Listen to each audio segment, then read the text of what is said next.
Voilà, c'est parti. Petit bip.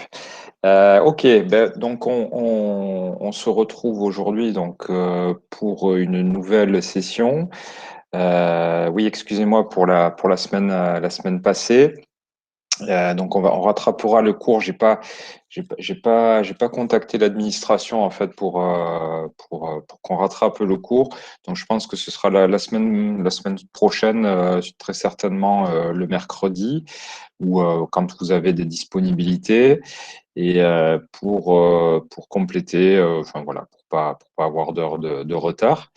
Donc aujourd'hui, on va travailler, on va continuer d'explorer un petit peu ce qu'on avait fait avant les vacances. Donc ça fait quasiment ouais, presque 3 semaines ou un mois, ça fait déjà pas mal de temps.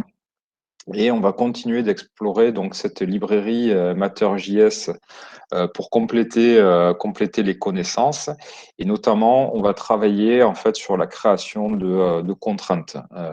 Donc vous allez voir, c'est plutôt assez amusant. On va créer donc des contraintes qui vont nous permettre de manipuler les objets avec la souris. Donc on va voir comment on peut faire, c'est-à-dire qu'on va pouvoir par le biais de la souris, saisir des objets, puis les lancer en fait, et puis les faire interagir avec d'autres objets. Et puis on va créer aussi des contraintes spatiales qui vont nous permettre de relier en fait les objets eh bien avec des points fixes dans l'espace. Donc ça va nous permettre de créer, vous allez voir des sortes de comment dire de planches un peu qui pivotent comme ça. On va créer aussi des espèces d'élastiques entre les objets. Donc ça, tout ça, ça va être voilà, ça va être fait à travers une interface. Alors pareil que j'ai mise en ligne, qui va utiliser le fichier qu'on avait utilisé donc il y a quelques temps, au cours précédent, et qui va être voilà, que j'ai mis en ligne sur le même. En fait, j'ai complété le fichier qu'on avait utilisé les fois précédentes. Donc c'est exactement le même fichier.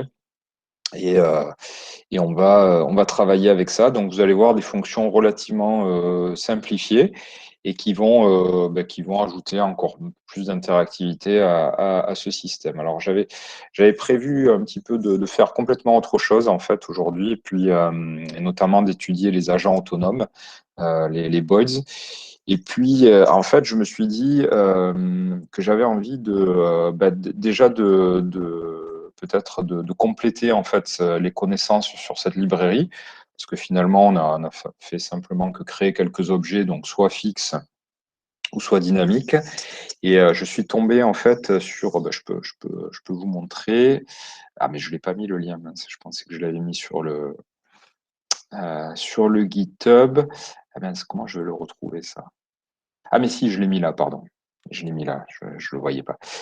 Ouais, je suis tombé en fait sur ce lien. Enfin, j'étais tombé avant et puis je m'en suis souvenu. Sur voilà, tout un tas d'exemples avec donc Matter.js et notamment voilà, des choses comme qu'est-ce que je peux vous montrer? Voilà, tout ça. Donc on va apprendre à faire ça voilà, aujourd'hui. Voilà, donc typiquement ce genre de choses-là. Donc ça représente justement des contraintes et on peut manipuler comme ça des objets. Et alors j'ai imaginé en fait un projet un peu fou à faire avec vous. Donc je sais pas, ça va être hyper expérimental, mais bon, je pense que ça peut fonctionner. Et alors comment vous expliquer? Donc ça va faire partie peut-être d'un exercice à faire. Je voulais en fait que vous faire travailler sur la création d'une sorte de parcours de billes en fait qui serait créé avec plusieurs sketchs à la fois.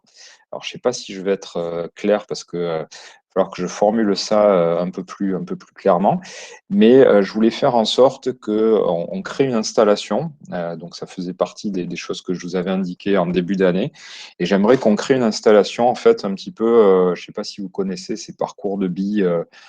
Des gens en fait qui lancent des billes en fait sur des parcours un peu fous chez eux en utilisant des objets quotidiens en fait, et puis ça déclenche des mécanismes. Et là j'avais imaginé créer un dispositif à partir de Matter.js comme ça, de cette librairie, et qu'en fait l'idée ce serait que on crée, alors je vais faire peut-être un petit dessin pour vous expliquer, pour appuyer mon propos. L'idée, ce serait que vous créez un sketch avec un parcours pour une bille. Donc, l'idée, ce serait vraiment de lâcher des billes qui pourraient être générées, je pense, par la voix. Donc, exactement ce qu'on a fait au cours précédent, c'est-à-dire générer des billes à partir de la voix ou de sons ou peut-être d'autres interactions.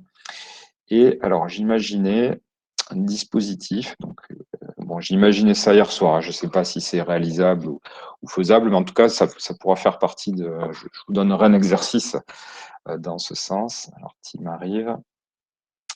Donc, l'idée, alors pour résumer, ce serait d'avoir plusieurs. Alors, je vais dessiner ici. Je vais peut-être prendre l'outil. Voilà, l'outil forme.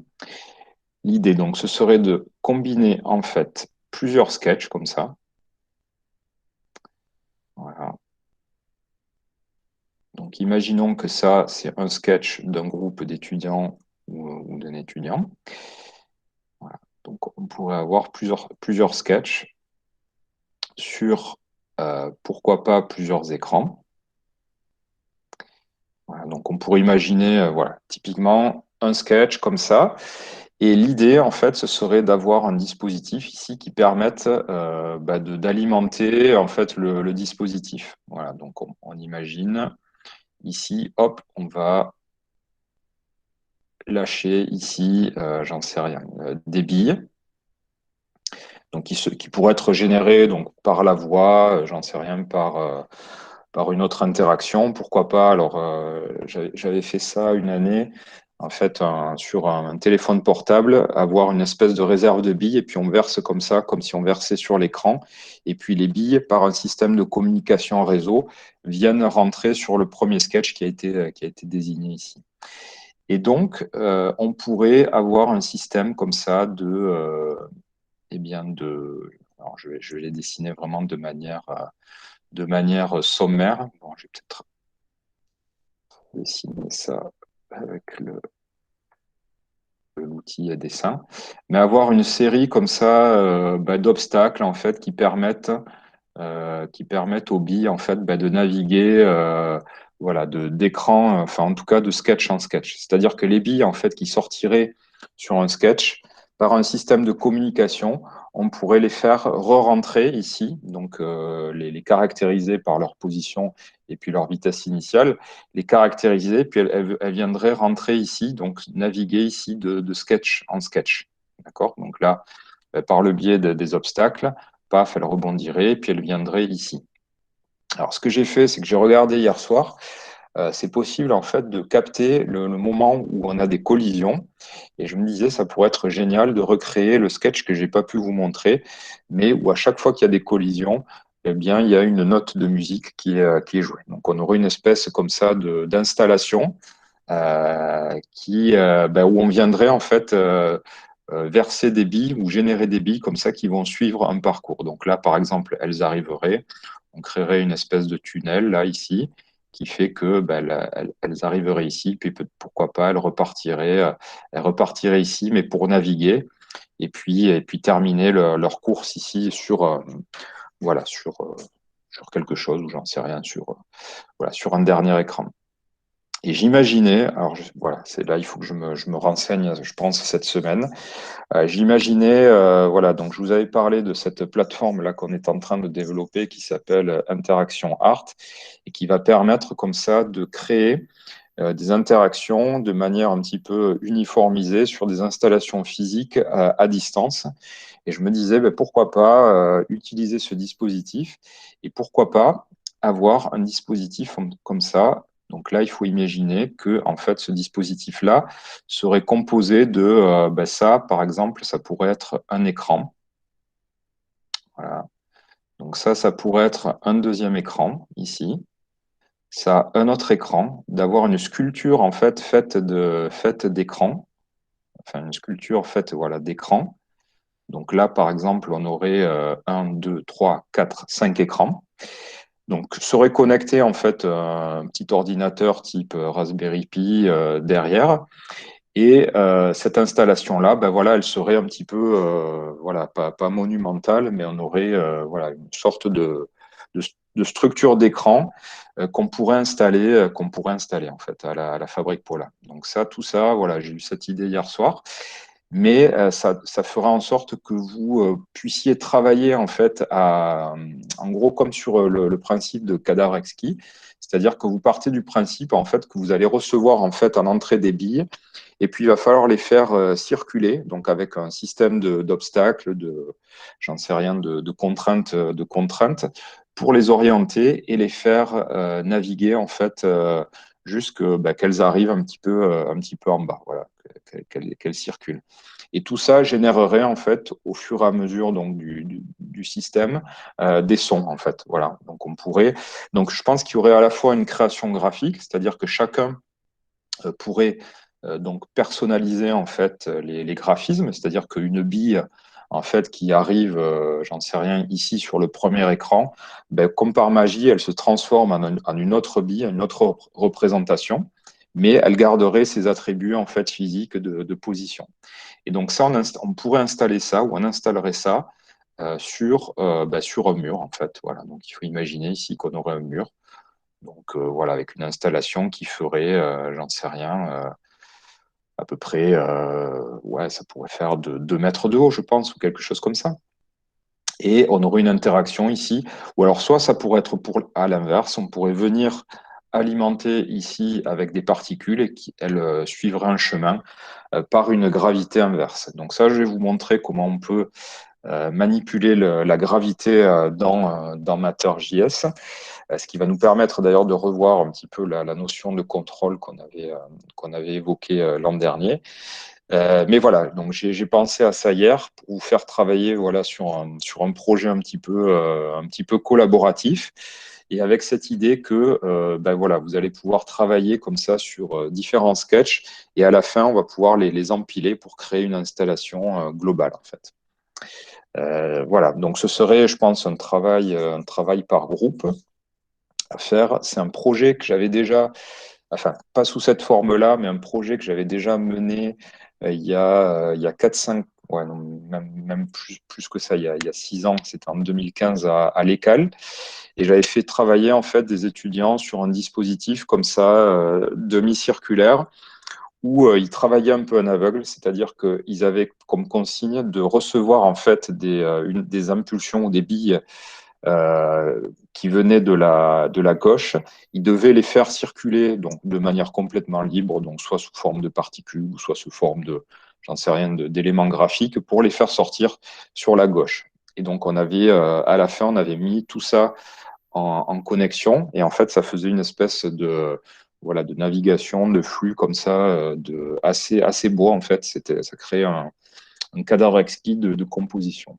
Et donc, je me suis dit, ben, on pourrait reprendre ce dispositif, l'améliorer et créer comme ça voilà, un système d'obstacles comme ça avec des billes. Alors, on peut imaginer que certaines billes ben, voilà, pourraient se perdre parce qu'elles n'ont pas assez de vitesse, donc elles tombent. J'en sais rien, mais l'objectif, ce serait voilà, de les faire naviguer, soit dans le sens gravité, ou soit dans le sens antigravité, c'est-à-dire on essaye de les faire voilà, remonter, ce qui pourrait être limite presque plus marrant, comme si on était sous l'eau, puis qu'on fait remonter des bulles ou des paroles avec, voilà, avec le type d'interaction qu'on a vu. Voilà, donc je pensais vous faire bosser dans un premier temps peut-être pour la semaine prochaine sur un dispositif comme ça qui part d'une input où on se dit qu'on dispose des billes sur un espace et créer un système comme ça, un réseau d'obstacles qui permet bah, d'orienter les billes ou soit d'en faire perdre certaines. Et donc j'y ai pensé en regardant hier soir alors je ne sais plus où c'est, lequel c'est plutôt, oui, voilà, c'était ce sketch-là que je trouvais assez marrant en fait. Donc de créer ces espèces comme ça d'obstacles en fait qui font que ben, on a certaines billes en fait qui rentrent dans ce réceptacle et puis d'autres qui partent complètement hors de contrôle. Voilà. Donc, donc l'idée, voilà, ce serait de créer cette sculpture voilà, collaborative en créant à la fois, donc, mince, j'ai perdu le. Ah non, c'est ici. Donc, en créant à la fois donc, cette série d'obstacles, en se connectant les uns avec les autres, sans forcément connaître en fait voilà, l'output de l'autre, en ayant une structure comme ça faite d'écran. Donc ça, moi, je m'occuperai de la partie communication entre les différents sketchs, ce que j'avais déjà fait, ce qui marche très très bien. Et donc chacun des groupes, donc ça pourrait être, je pense, des groupes de deux, donc il faut que je réfléchisse à ça. Et donc personnaliser un petit peu l'apparence. Alors ça, je ne me suis pas intéressé à la personnalisation de l'apparence, mais donc c'est quelque chose qui est faisable, je pense. Alors, je crois que j'ai vu ça. Voilà. Donc typiquement, voilà, agrémenter un petit peu votre réseau d'obstacles avec, ben voilà, avec comme ça du graphisme pour donner quelque chose d'un petit peu hétérogène, un petit peu fun. Voilà, donc ça, je me dis, ça peut être assez chouette, quoi. Et donc l'input, l'interaction première, ben, ça pourrait être soit la voix, donc on peut imaginer, ben, j'en sais rien, on parle à son portable et puis voilà, les billes commencent à rentrer comme les mots par le premier sketch ici et où ça pourrait être, pourquoi pas, une interaction voilà, par un micro qui serait branché. On vient me parler, puis hop, les billes rentrent par là ou les billes rentrent par là. Je sais pas trop, en imaginant peut-être, voilà, si elles rentrent par là, si on est à 2 ou 3 mètres de haut, bah, imaginez peut-être un réseau comme ça ou enfin, une représentation graphique qui fait que, ben, un petit peu comme le murmure que je vous avais montré, qui permet de symboliser voilà, le chemin qu'emprunteraient, entre guillemets, les mots pour rejoindre notre dispositif. Alors, j'ai une installation que je voulais vous montrer. J'y pense maintenant. Je voulais d'un artiste qui s'appelle Raphaël voilà, Lozano Hammer.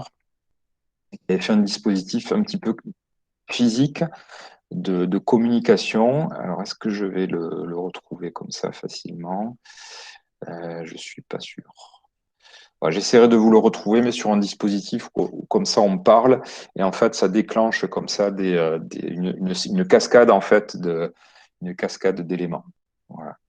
Donc je me disais ça pourrait faire partie d'un voilà d'un chouette projet de fin de semestre. Et pour vous, ben voilà, de travailler comme ça sur à la fois Matter.js et puis ce qu'on a vu sur en tout cas voilà, les systèmes un petit peu dynamiques. OK. Donc je vais essayer de préciser ça d'ici lundi prochain pour formuler ça, puis me documenter, voilà, si je peux récupérer bah, peut-être une série comme ça d'écran que je peux mettre à disposition pour, voilà, bah, pour connecter comme ça ces scripts. Et c'est un projet voilà, qui semble carrément faisable, quoi. Voilà, bon, j'espère que ça vous botte. Bon, j'ai pensé un peu ça, voilà, c'était un peu, ça fusait un petit peu dans tous les sens hier soir. Donc pour l'heure, ce qu'on va faire, c'est qu'on va apprendre à créer donc ces obstacles un petit peu, ou en tout cas ces contraintes. Et je vous laisserai peut-être en fin de session réfléchir à justement à ce type de voilà ce type d'obstacle qui ferait en sorte que les billes eh bien viennent naviguer comme ça voilà ou viennent sont dirigées par une série d'obstacles. Donc là, on va prendre un sketch qui est un sketch template que j'ai assemblé hier. Donc je vais vous passer le template, puis vous allez pardon, le dupliquer. Je colle ça là. Voilà. Donc vous allez pouvoir, hein, comme d'habitude, sur le process. Donc vous prenez ce sketch et vous allez ici le dupliquer. Voilà, donc ça va à la fois copier donc évidemment le sketch en particulier, mais tous les fichiers. D'ailleurs, voilà. Donc il y a un petit fichier qui est venu, un nouveau fichier qui est venu faire son apparition qui s'appelle matterattractors.js. Alors, j'ai pas réussi très bien à le faire fonctionner hier soir, mais en fait, donc la librairie gère un petit peu ce qu'on a fait de manière qu'on a recodé un petit peu de manière basique, et qui permet de faire voilà de définir en fait un objet comme un attracteur. Donc, je vous montre. Voilà, ça fait des choses assez, enfin, j'adore quoi. C'est super. Voilà. Donc là, c'est exactement ce qu'on a fait avec ce sketch ici d'attracteur, sauf que ça intègre la dimension, donc objet physique et collision d'objets les uns avec les autres. Voilà. Donc j'ai essayé d'intégrer ça, alors ça fonctionnait pas, et puis ce matin, là, j'ai une espèce de révélation, donc on essaiera de le faire fonctionner, je crois savoir pourquoi. Voilà, donc c'est assez, je trouve ça assez, assez génial, quoi, en fait, comme interaction. Donc si vous voulez essayer, hop, vous avez là-dessus. Alors, ben on va travailler donc principalement à l'intérieur de ce sketch et on va donc explorer donc les fonctionnalités que j'ai rajoutées à l'intérieur du script ici, donc que j'ai mis en ligne sur le serveur de la licence. Donc tiens, je vais l'ouvrir dans cette fenêtre. Donc j'ai complété un petit peu les fonctions qu'on avait vues. Donc les fonctions qu'on avait vues, pour l'instant, c'était make circle et make rectangle. Et on pouvait comme ça créer eh bien des obstacles qui étaient fixes dans le monde et qu'on pouvait aussi orienter en modifiant leur angle. Et on pouvait, par le biais de ces fonctions aussi, rajouter donc soit des cercles ou soit des rectangles qui venaient comme ça bien s'animer dans ce contexte d'environnement 2D, de Matter.js. Euh, voilà. Donc là, j'ai rajouté pas mal de fonctions qui concernent les contraintes. Donc on va les explorer une par une. La première qu'on va explorer, c'est cette fonction makeMouseConstraint qui va nous permettre en fait tout simplement de saisir des objets dans cet environnement, puis de les projeter. Donc c'est ce qu'on va faire ici. Et donc on va revenir dans Sketch.js. Donc assez simplement, voilà, pour la structure du sketch, donc on a setup et draw. Donc toujours pareil, on a cette fonction initMatter.js en fait qui va initialiser la librairie donc d'animation de rigid body.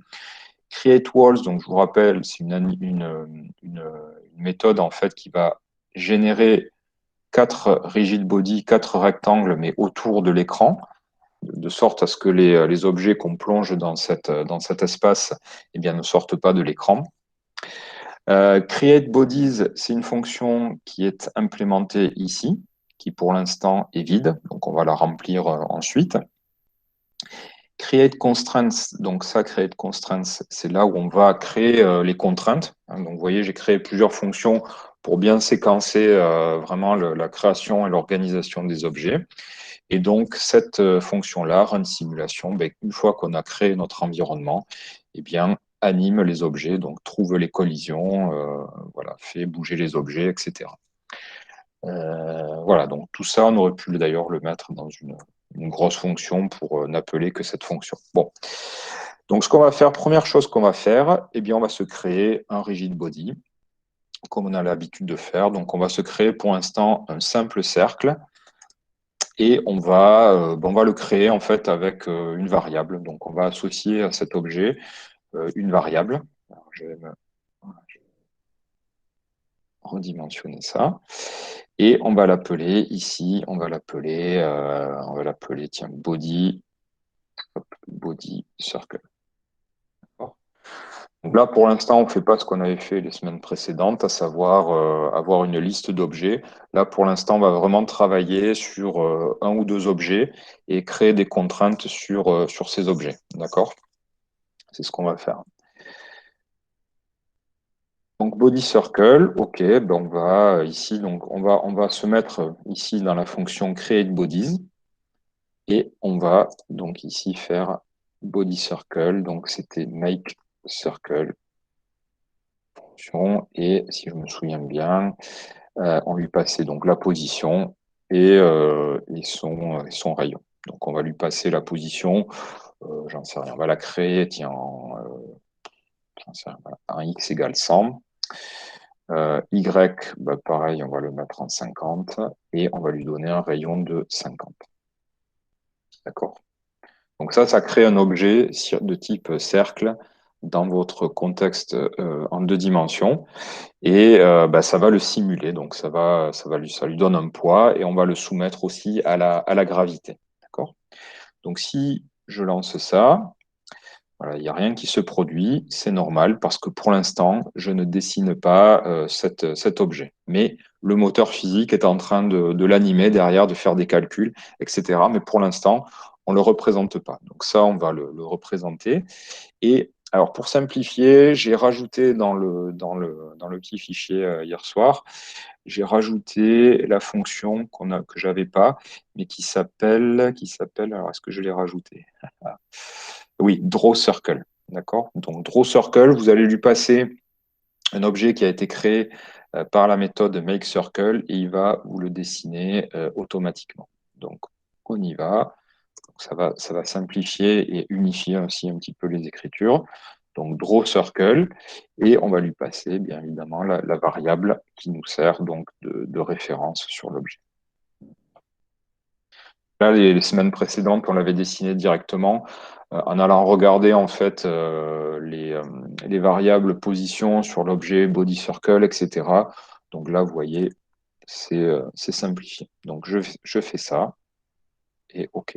J'ai ma bille qui apparaît sur l'écran, qui se simule et qui est soumis à la gravité, qui tombe. Donc parfait. Donc là, ce qu'on va faire, c'est qu'on va faire à l'image du sketch que je vous ai montré tout à l'heure, on va faire un objet qui fait en sorte qu'on va pouvoir se saisir de cet objet et puis le projeter. Donc ça, on va créer un objet qui s'appelle, donc du point de vue de Matter.js, pardon, qui s'appelle une contrainte mouse constraint. Et donc ça va se faire à travers ici, voilà, cette fonction. Alors pareil que j'ai très simplifié, hein, donc il y a pas mal de lignes de code. Là, nous, on va juste avoir à l'appeler make mouse constraint. Alors, on va devoir lui passer l'objet canvas, donc notre objet, notre variable en fait qui est associée à notre espace graphique. Et on va pouvoir lui passer aussi 2 variables. Alors, je vous avoue que j'ai pas très bien saisi en fait ici cette variable angular stiffness. Et stiffness, en fait, vous allez voir, on va le paramétrer et ça permet de jouer sur la mollesse du lien avec la souris. Donc, vous allez voir, on va essayer quelques valeurs différentes et vous allez comprendre très vite. Donc, ce qu'on va faire, toujours pareil, on va créer un objet. Et donc, quand on crée un objet, il faut l'associer à une variable. Donc, c'est ce qu'on va faire. Et ici, on va se créer une variable qu'on va appeler, je ne sais plus comment je l'avais appelé hier, on va l'appeler mouse tout court, je pense. Ou peut-être non, pour être mouse constraint. Vous copie-colle là, si vous voulez être. Je vous la copie-colle ici. Voilà le nom de la variable. Donc, mouse constraint. Donc ça, c'est cet objet-là ou cette variable-là qui va recevoir en fait la création de l'objet make mouse constraint que j'ai défini donc dans le fichier qui est en ligne. Donc on y va. Et donc ça, on va le positionner ici plutôt dans cette fonction create constraint. D'accord? Donc on sépare vraiment la création d'objets et la création des contraintes. Donc on y va. On se positionne ici et on va écrire donc make mouse constraint. Et donc, on a dit qu'on allait lui passer donc, le canvas, la référence au canvas, ici. Et on va lui passer ici donc un paramètre qui va correspondre un petit peu avec quelle dureté ou avec quelle force on va rappeler vers nous l'objet. Donc là, on va peut-être lui passer, j'en sais rien. On va essayer. On va essayer différentes valeurs. Donc, on va lui passer, par exemple, 0 point. Donc ça, c'est pas mal. Et le fait d'avoir fait ça, eh bien, dans la librairie un petit peu interne ou dans les méandres de la librairie, eh bien, il va savoir que quand vous allez cliquer sur un objet, donc il va y avoir toute cette phase de test. Si vous cliquez sur un objet, eh bien, il va créer un lien comme si vous attachiez votre objet avec une corde. Et vous allez tirer la corde, l'objet va venir, voilà, va venir avec. Donc normalement, si on fait ça, si vous cliquez sur l'objet, vous voyez qu'il vous suit en fait. D'accord. Donc vous allez pouvoir le lancer. Vous voyez, c'est assez simple de créer une contrainte de type souris. Alors j'ai rajouté, donc je me suis inspiré vraiment du lien là que j'ai trouvé, hein. J'ai repris les fonctions. Donc il y a une fonction qui permet de dessiner justement ces liaisons, ces contraintes. Donc c'est une fonction que j'ai appelée draw constraint. Là, ce que cette fonction va faire, c'est simplement dessiner le lien en fait qui relie l'objet. Donc le point où vous avez cliqué sur l'objet, et puis ici le pointeur souris en fait. Donc là, on va prendre en paramètre ici la variable donc, qui est associée à ce type de joint, de contrainte. D'accord.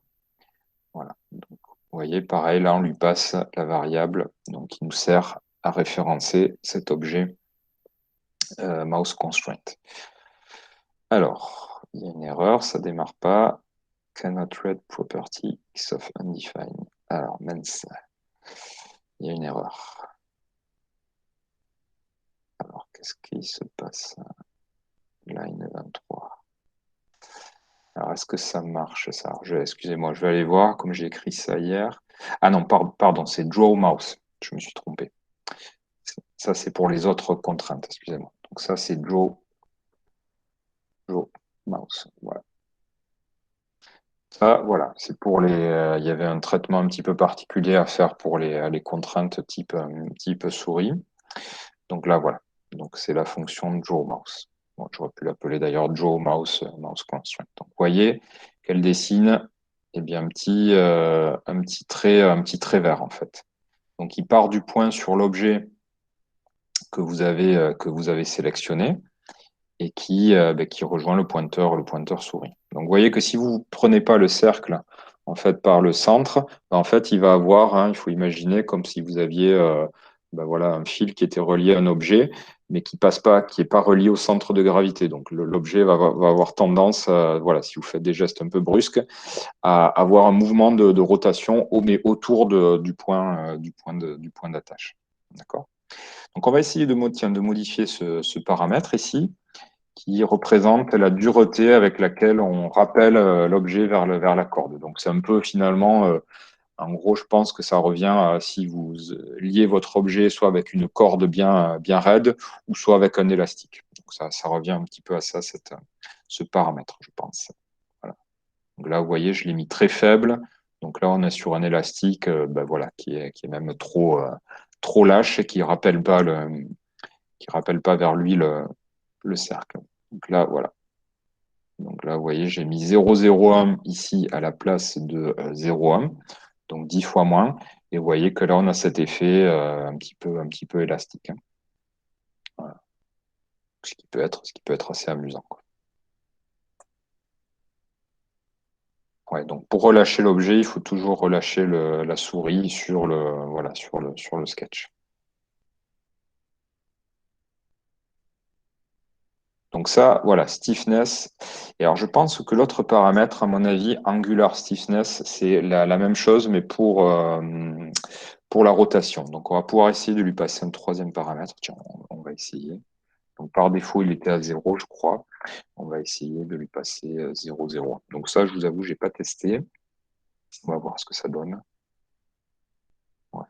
Alors, peut-être sur le cercle, c'est pas la meilleure façon de tester. En fait, il faudrait peut-être créer un rigid body. Bah, tiens, on va le faire. On va créer un rigid body de type rectangulaire et puis on va voir l'effet. Donc, je pense que pareil, c'est la mollesse avec laquelle voilà, il va pivoter autour du point voilà, du point par lequel on a saisi par lequel on a saisi l'objet. Bon, on va se créer un deuxième, tiens, on va se créer un deuxième rigid body, mais plutôt rectangle cette fois-ci.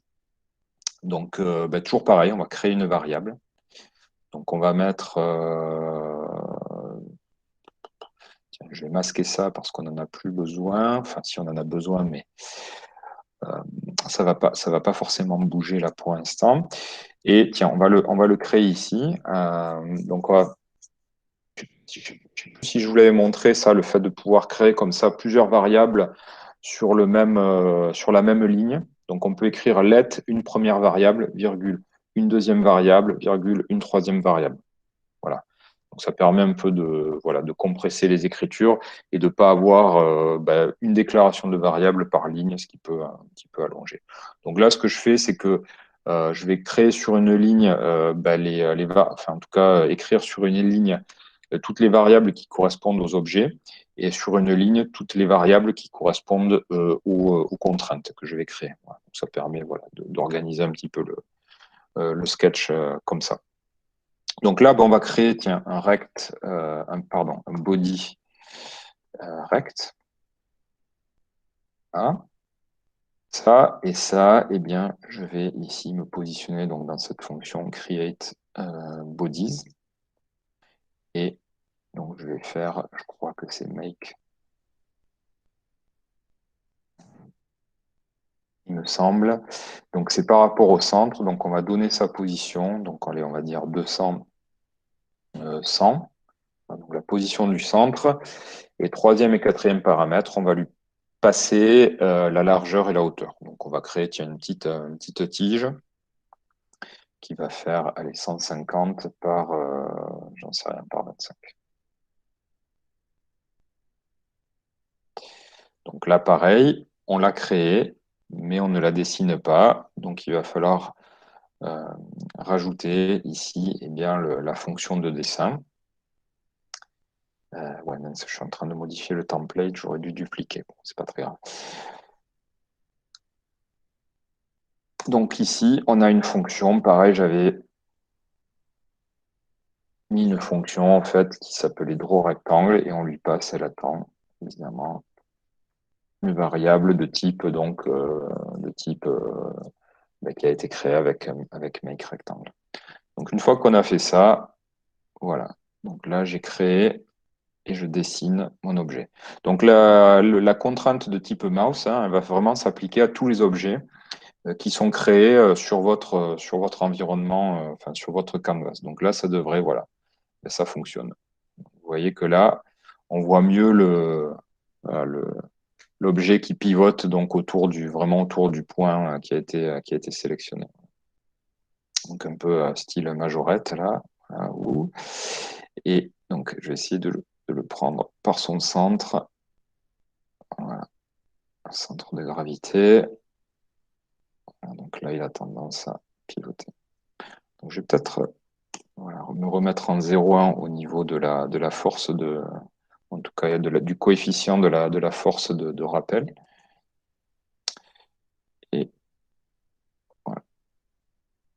D'accord, donc là, ça fonctionne vraiment avec les objets. Donc ça, c'est vraiment lié à Matter.js qui intègre directement cet objet, donc mouse constraint, qui permet voilà, de faire des opérations assez complexes hein, finalement, puisqu'il faut à la fois tester quand on clique si le pointeur souris est à l'intérieur d'un objet, donc ce qui n'est pas forcément évident quand on a des rectangles comme ça. Pour un cercle, c'est assez simple, mais pour les rectangles, c'est pas forcément très évident.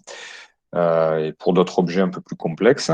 Et puis après, il faut faire voilà, cette gestion comme ça de liens dynamiques. Donc vraiment, il faut imaginer, c'est comme si on attachait l'objet avec une corde ou avec un élastique. Voilà. Et donc le coefficient de force de rappel se paramètre ici. Donc celui-ci, il est sur l'angle. Tiens, on va mettre peut-être 0,1. Donc, je pense qu'une fois qu'on a attaché les objets, ils ont moins tendance à, ouais, c'est pas forcément évident, ont tendance à pivoter. Voilà, créer. Voilà, ce matin, là, j'ai refait un petit peu ce qu'on avait vu l'an dernier, Pong avec les L2. Je suis en train de me dire qu'avec Matter.js, on pourrait le faire assez simplement, en fait, finalement. De refaire un Pong. Voilà. un Pong avec cette librairie pour gérer à la fois les collisions et tout ce qui est gestion d'objets. Donc la bille et puis, les raquettes. Donc, ce serait une bonne idée, tiens, de faire ça. Voilà. Donc là, pour cette partie, en tout cas pour cet objet, mouse constraint. Donc on va créer d'autres types de contraintes. Et notamment, on va créer une contrainte en fait qu'on va appeler contrainte. Alors mince, en français, donc c'est constraint revolute. En gros, on va clouer l'objet par un de ces points. Donc, on va créer un rigid body et il faut imaginer qu'on va le clouer, voilà, qu'on va créer vraiment une contrainte sur cet objet pour le fixer, en fait. Et donc, en fait, il va pouvoir, comme ça, pivoter sur cet axe qui a été défini. D'accord? Donc, c'est ce qu'on va faire. On va recréer un autre. Alors, j'avais pris, voilà, on va se créer une variable body rect 2. Donc, pareil, on va le créer. On a déclaré la variable, donc on va le créer ici. Donc, on va faire un make rectangle. Alors, je vais essayer de le positionner. Bon, on va peut-être le positionner au centre de l'écran. Donc, x 200, y 200. Et là, on va lui donner peut-être une largeur un petit peu, j'allais dire un petit peu plus grande. Ouais, elle est 200. Et on va le créer un peu plus fin que le rectangle actuel. Donc, on va lui dire, allez, tiens, 15.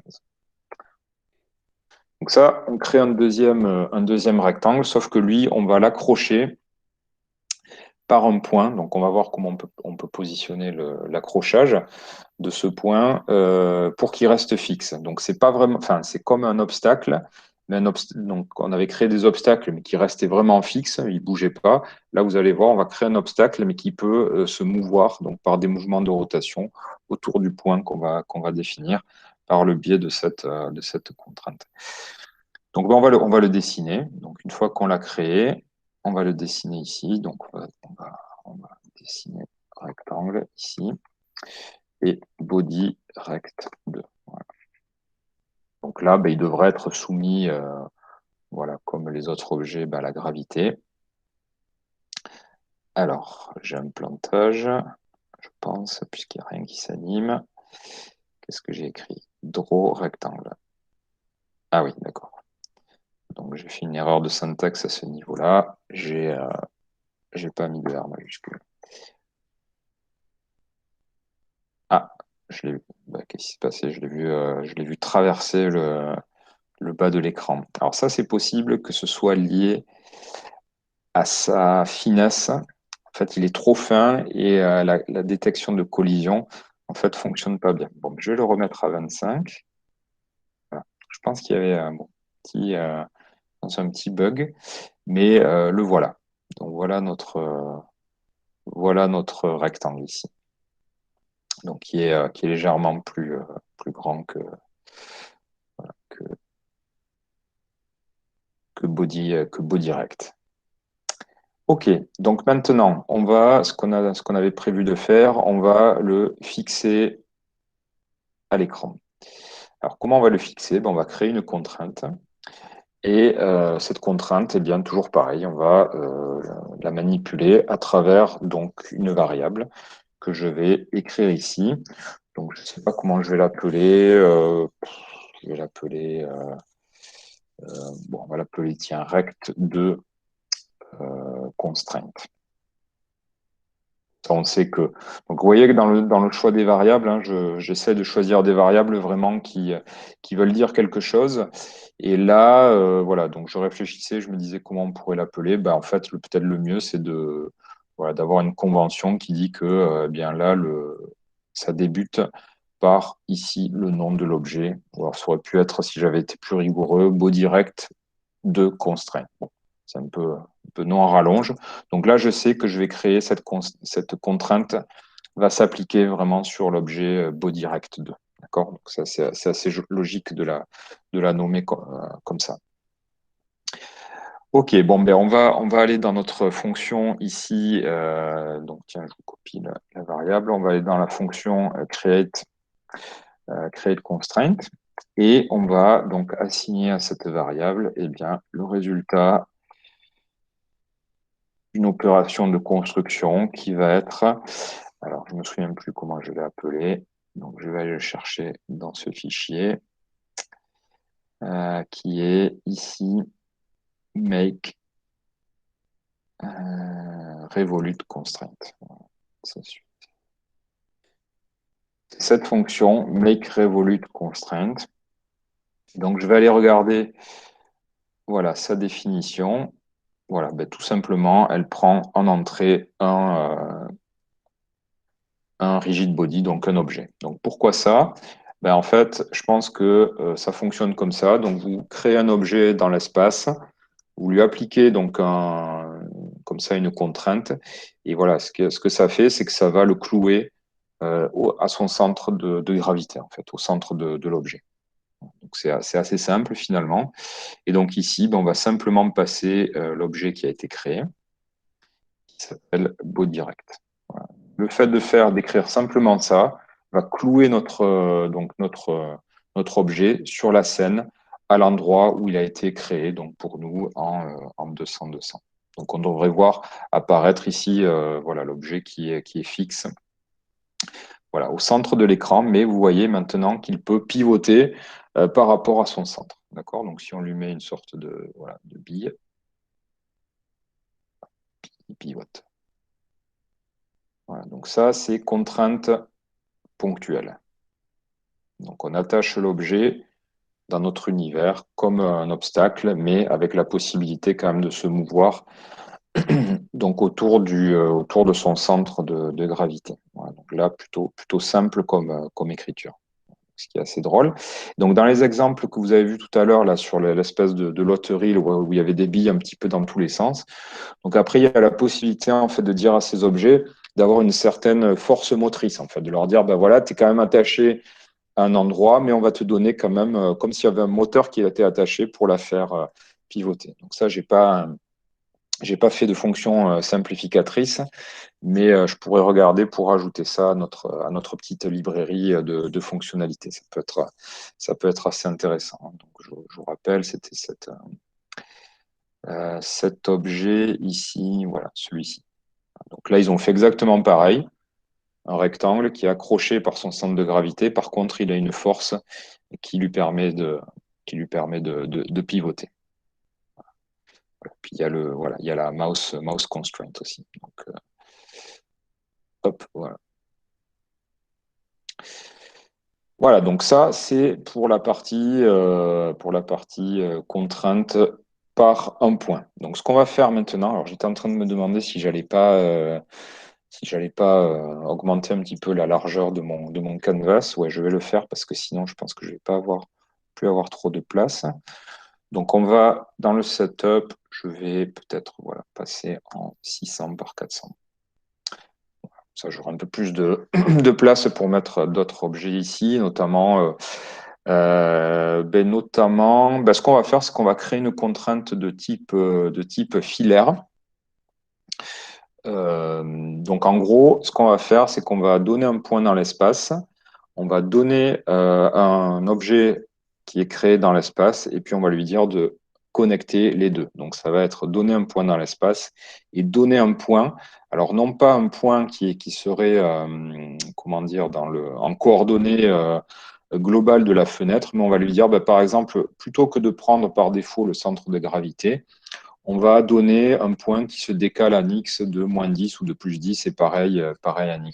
D'accord? Donc là, on va utiliser la fonction ici. Alors, c'est laquelle? C'est celle-ci. Donc, c'est une fonction qui prend en premier paramètre le point d'accroche dans le monde, qui prend donc l'objet que l'on veut accrocher à ce point de référence. Et on va passer aussi pardon, le point sur l'objet. D'accord? Donc, si on ne passe pas ces deux paramètres, par défaut, il prend le centre de l'objet. Comme tout à l'heure, le centre de gravité pour le joint, ou en tout cas la contrainte de rotation. D'accord? Bon, on va simplement l'utiliser, tiens, dans sa version ultra simple. Et voilà, donc qui dit contrainte dit, on va attacher qui? On va attacher qui d'ailleurs? On va attacher, tiens, on va attacher le rectangle. On va attacher le rectangle.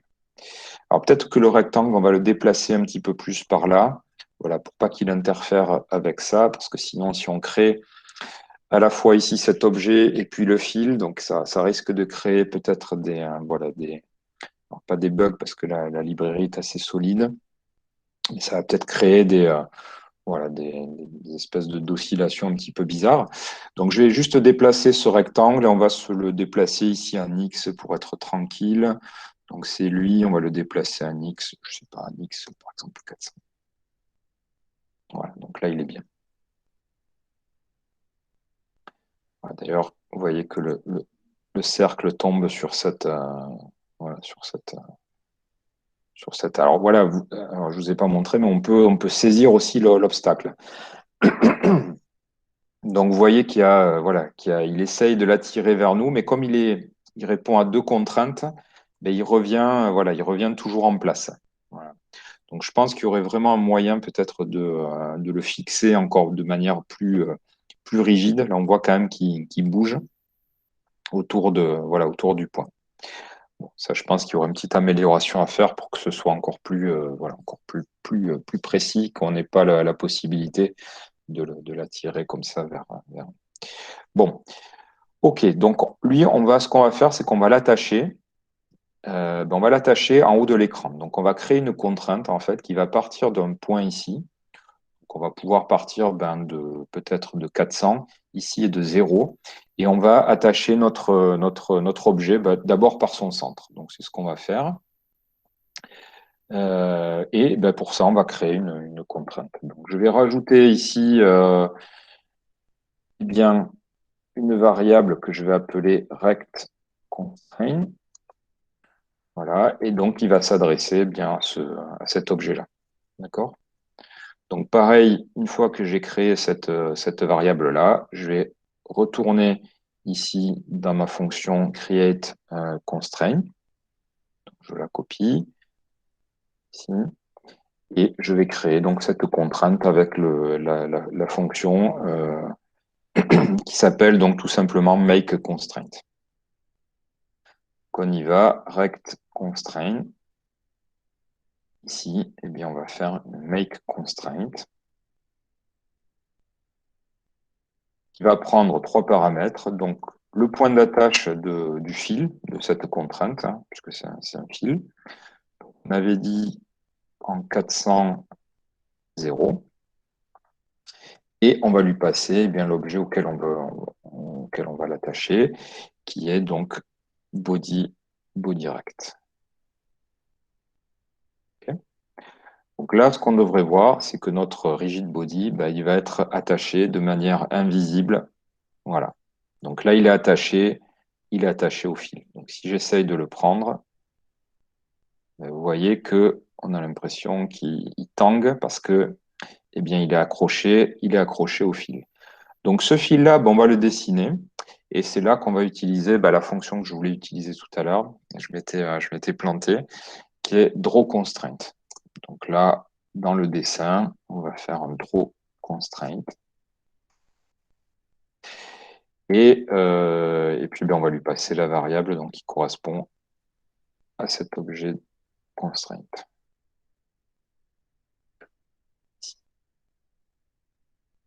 Là, ça va matérialiser sur notre canvas le dessin de cette contrainte. Voilà. Donc là, vous voyez qu'il est parfaitement équilibré. Puis, voilà, dès qu'on essaye de le tirer, en fait, il est contraint par le fil. Donc là, si on rejoint un petit peu ce qu'on a vu tout à l'heure sur la contrainte de la souris, c'est contrainte dure. Hein. C'est-à-dire, il n'y a pas de, on peut pas étirer le fil. Donc là, si je relâche, vous voyez que voilà, l'objet a tendance à pivoter. Alors, ce que j'ai pas compris, c'est qu'il se remettait pas en fait à l'équilibre. Alors pareil, je pense qu'il y a un paramètre en fait qui décrit comment dire, le le type de connexion sur le point d'attache.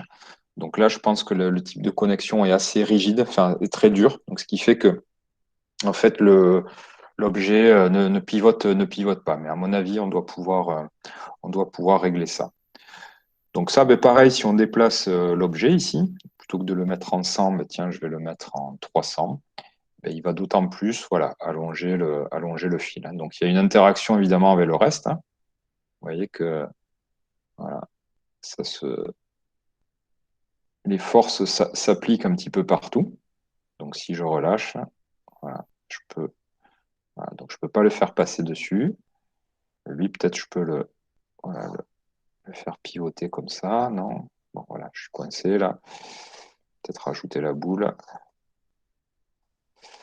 Voilà, donc là le fil, lui, il est incompressible. On peut pas le, voilà, hop, on peut pas l'étirer. Voilà, hop, essayer de. Donc, vous voyez que sur au niveau des collisions, bah, c'est très réaliste.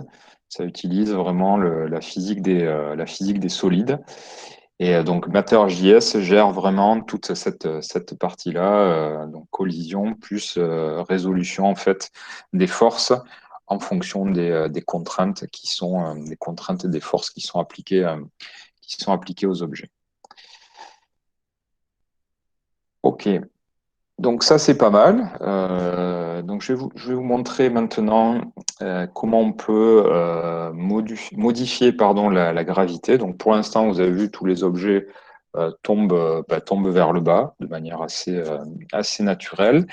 Et donc ça, ouais, je voulais vous le montrer la semaine précédente, puis j'avais pas trouvé en fait la référence qui permettait. Alors je me disais peut-être qu'on peut pas la modifier. Et puis c'est dans les exemples ici voilà, sur ces exemples de sketch que j'ai trouvé, et bien que j'ai trouvé la façon de changer la gravité. Donc là, j'ai synthétisé ça aussi pareil dans dans une fonction qui est simple en fait, et qui s'appelle setGravity et qui permet de changer donc la gravité, donc on va dire le coefficient qui amène les objets vers le bas de manière dynamique. C'est-à-dire qu'on va pouvoir le faire pendant que le sketch tourne. Alors on va l'utiliser, cette fonction, et on va l'utiliser directement ici dans le draw. Donc avant de peut-être de dessiner les objets, on va faire, et puis tiens, même avant de dessiner le background, on va appeler cette fonction qui s'appelle setGravity. Donc cette gravity, elle va prendre un paramètre qui va correspondre à un coefficient qui correspond à l'accélération des masses, donc soit vers le bas si c'est positif, ou soit vers le haut si le nombre qu'on lui passe est négatif. Toujours avec cette relation, et bien qu'une voilà, une force va être reliée à l'accélération et la masse des objets ou de l'objet auquel elle est appliquée. Donc la gravité, c'est une force comme une autre, comme on avait vu avec les particules. Donc elle a tendance à appliquer ou en tout cas à faire accélérer l'objet en fonction de sa masse. Donc là, bon, on va lui passer, tiens, un nombre, hop, on va lui passer moins 0,5. Donc là, les objets vont avoir tendance non plus à tomber, ils vont avoir tendance à remonter. Voilà. Donc là, je prends la bille et vous voyez que, hop, ben lui, voilà. Donc là, je perturbe l'équilibre de la. Alors, vous voyez pas ici, voilà. Et donc pareil. Donc là, il n'y a que la bille finalement voilà, qui est attirée vers le haut. D'accord? Donc là, pareil, si vous mettez une gravité de 0, ben, qu'est-ce que ça veut dire? Ben, ça veut dire qu'en fait, vous appliquez pas de force, de force qui appelle les objets donc à tomber ou à remonter. Et alors si, ben, ouais, on dirait. Voilà, et donc on a l'impression qu'ils flottent. Donc ils ont plus du tout de, voilà, ils ont plus du tout de, comme s'ils avaient plus du tout de poids finalement. D'accord? Donc on a l'impression qu'ils flottent et une fois qu'ils se stabilisent, bah, ils se stabilisent, voilà, un petit peu dans les airs. D'accord? Donc ce qu'on va faire, c'est qu'on va ici avoir un paramètre, ce nombre-là. On va revoir un petit peu ce qu'on avait vu l'an dernier. Donc on avait, il me semble qu'on avait fait un TD qui était, voilà, qui était dédié à la création de contrôle. et notamment de sliders. Donc un slider, c'est un élément en fait qui permet de modifier une valeur en fonction d'un élément qui glisse sur un rail. Voilà. Donc c'est comme imaginez comme une sorte de scroll bar mais plus ponctuel. Donc là, on va associer un slider à ce paramètre-là.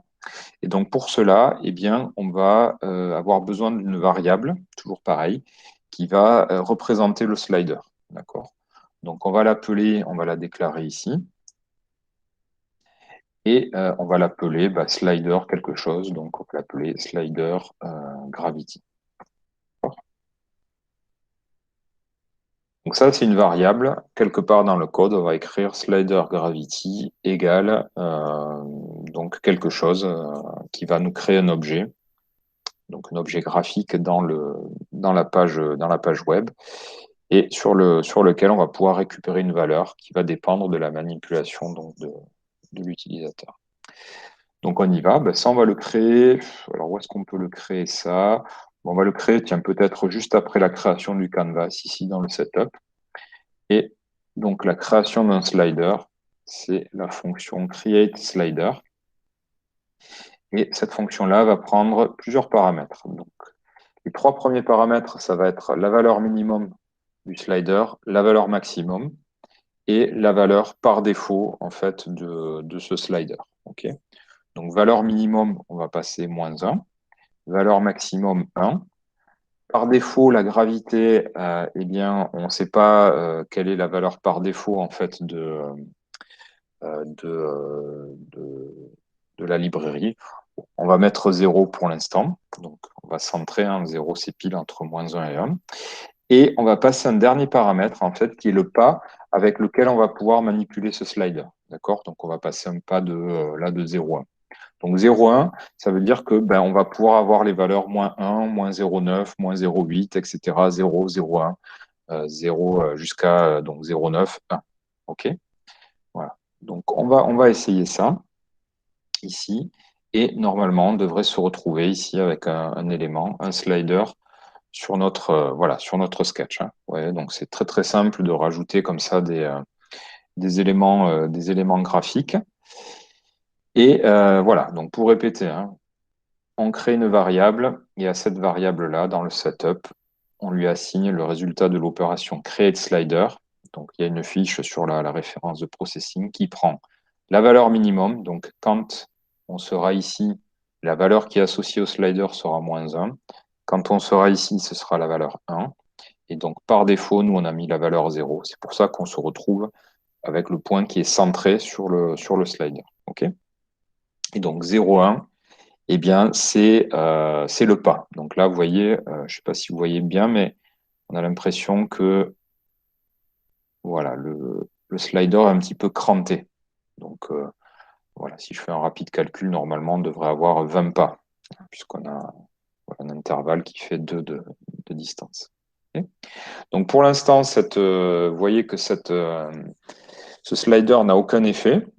C'est normal, puisqu'à aucun moment, en fait, on lui indique qu'on veut récupérer la valeur.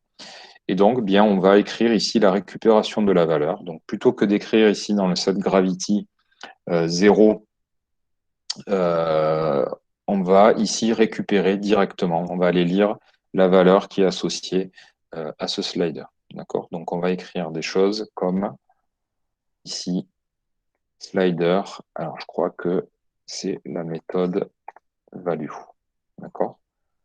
Donc ça, en temps réel, il va récupérer la valeur qui est associée à ce slider, que l'utilisateur est peut-être en train de manipuler, et qui va venir directement positionner en fait la valeur de la gravité. Donc on va pouvoir faire remonter, a priori, ou descendre les objets. Donc je vais relancer ça. Voilà, et puis voilà. Donc là, vous voyez, je mets une gravité, donc je suis à -1. Par contre, si je mets 1, hop, l'objet retombe. D'accord? Donc ça, on peut modifier directement la gravité en temps réel voilà, dans cette librairie. Donc là, je suis à 1. Voilà, ici, je suis proche de 0. Ouais, tendance à remonter un petit peu. Hop. D'accord? Donc tout se passe comme finalement si on faisait varier un petit peu si on avait la capacité, en fait, et ce serait pas mal si on avait cette capacité, nous, de faire varier la gravité en temps réel. Voilà. Donc pour cette partie slider, ben on pourrait rajouter, tiens, ce que je voulais faire, ce que j'ai pas essayé, c'est qu'on pourrait rajouter un slider qui vient paramétrer peut-être la rigidité ou la dureté du lien avec la souris. Donc ça, c'est quelque chose qu'on avait tout à l'heure, qu'on a modifié un petit peu à la main ici. On va pouvoir lui associer, tiens, ah oui, mais non, on va pas pouvoir lui associer un slider. Et non, je suis bête, puisque cet objet-là, il est créé une fois pour toutes. Alors ça, c'est une bonne question. C'est est-ce qu'on peut modifier la dureté en tout cas les caractéristiques d'un lien une fois qu'ils ont été créés? Euh, Bonne question. Je pense, à mon avis, oui, on doit pouvoir le faire. Mais là, en l'état actuel des choses, eh ben, on ne va pas pouvoir le faire puisqu'une fois que cette fonction a été appelée, eh bien, voilà, on est, voilà, l'objet a été créé. Et pour l'instant, je n'ai pas regardé si on avait la possibilité de s'adresser aux propriétés en temps réel ou en tout cas en direct sur les objets créés. Bon, c'est pas très grave. On va le laisser comme ça. Et donc, ce qu'on va faire, c'est que je vais vous montrer. Donc, j'avais créé une fonction qui permet de créer des fils de type élastique. Alors, ben, pareil, je pense que je vais augmenter la taille du canvas pour être un peu plus à l'aise, un peu plus sur le côté ici. Donc, je vais me mettre, tiens, 800 par 400. Voilà. Et je vais mettre, voilà, bon, très bien. On va se positionner comme ça. Donc, ce que j'allais dire, c'est que je vais peut-être positionner ici la gravité à 0,5, voilà, pour que les objets tombent de même. Donc là, j'ai modifié le troisième paramètre de la fonction createSlider qui correspond à la valeur par défaut, hein. Donc, vous voyez, 0,5. Eh ben, on est ici entre 0 qui est le milieu et puis 1 qui est l'extrémité à droite. Donc 0,5, ça correspond bien à ici à cette position du slider. Voilà, donc je ne connais pas la valeur par défaut d'ailleurs de Matter.js, mais bon, j'ai l'impression que c'est dans cet ordre de grandeur. Donc ce qu'on va faire, c'est qu'on va créer ici un nouvel objet. Donc on va créer un nouveau rectangle que l'on va accrocher, non plus cette fois avec un lien rigide, mais on va l'accrocher avec un lien de type élastique. Donc je vais créer une nouvelle variable qui s'appelle body rect 3. Et puis là, je vais peut-être, non, je vais rester sur cette ligne.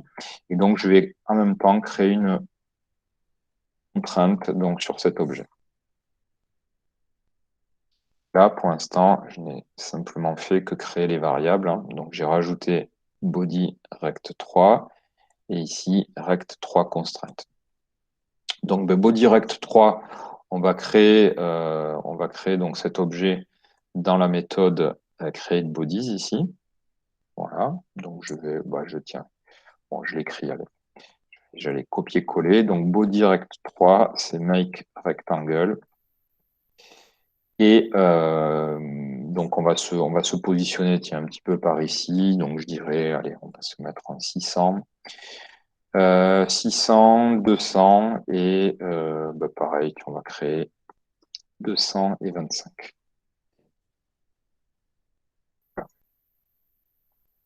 Donc là, pareil, il a créé tout ça. Donc l'objet est inséré dans la simulation. Il faut maintenant que je le dessine. Je vais le dessiner dans la fonction draw et je passe le rectangle 3. Donc il devrait apparaître ici, voilà, physiquement dans ma simulation. Pour l'instant, il est relié à rien du tout, donc il n'y a aucune contrainte, donc je peux le manipuler comme les autres objets. Voilà, avec la contrainte souris. Donc pas de problème.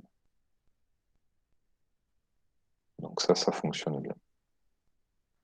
Ok, bon, maintenant je vais créer la contrainte de type élastique, donc qui est associée à la variable rect3 constraint. Et je vais me positionner ici, toujours pareil, donc dans cette fonction créer de contrainte. Donc, vous voyez, hein, on crée d'abord l'objet et ensuite on va créer la contrainte en reliant les objets. Donc, j'y vais, rect3 constraint. Et donc là, je vais utiliser donc, cette nouvelle fonction ici, qui est make constraint soft. Donc, vous voyez qu'elle est un peu plus compliquée que les fonctions précédentes. Elle va prendre un paramètre, donc non seulement la position dans l'espace, donc le fil, l'extrémité du fil où elle va être, où l'objet va être attaché. Donc évidemment, on lui passe le rigid body. On va pouvoir lui passer aussi bien le décalage sur l'objet qui est accroché. Donc par défaut, ça se fera sur le centre de cet objet, centre de gravité. Et on va pouvoir rajouter donc deux paramètres qui sont stiffness et damping. Donc stiffness, c'est exactement pareil que comme tout à l'heure avec la contrainte souris. Ça va décrire en fait la dureté avec laquelle on va essayer de rappeler ou de maintenir en fait la longueur du fil. Et damping, en fait, ça va être la vitesse avec laquelle eh bien, il va essayer de maintenir la contrainte. Donc avec une contrainte relativement molle et un damping très faible, en fait, vous allez avoir un lien qui est voilà, très mou. Si vous avez un stiffness qui est relativement élevé et un damping en fait qui est assez élevé aussi, on va avoir cet effet d'élastique, donc une espèce d'élastique. Donc, ce que je vous propose, c'est qu'on va essayer plusieurs valeurs et on va donc utiliser cette fonction make constraint, donc soft. Donc, on va l'utiliser ici. Make constraint soft. Donc pareil, où est-ce qu'on l'attache? On va l'attacher comme tout à l'heure en haut de l'écran et on va par défaut passer la position donc, du rectangle. Donc 600, 0. On va passer notre objet body rect3 et puis c'est tout pour l'instant. On va l'utiliser comme ça par défaut. Donc, une fois qu'on a créé cette contrainte, eh bien, on n'oublie pas, voilà, pour la symboliser, de la dessiner dans la méthode draw. Donc là, pareil, on va utiliser draw constraint rect3.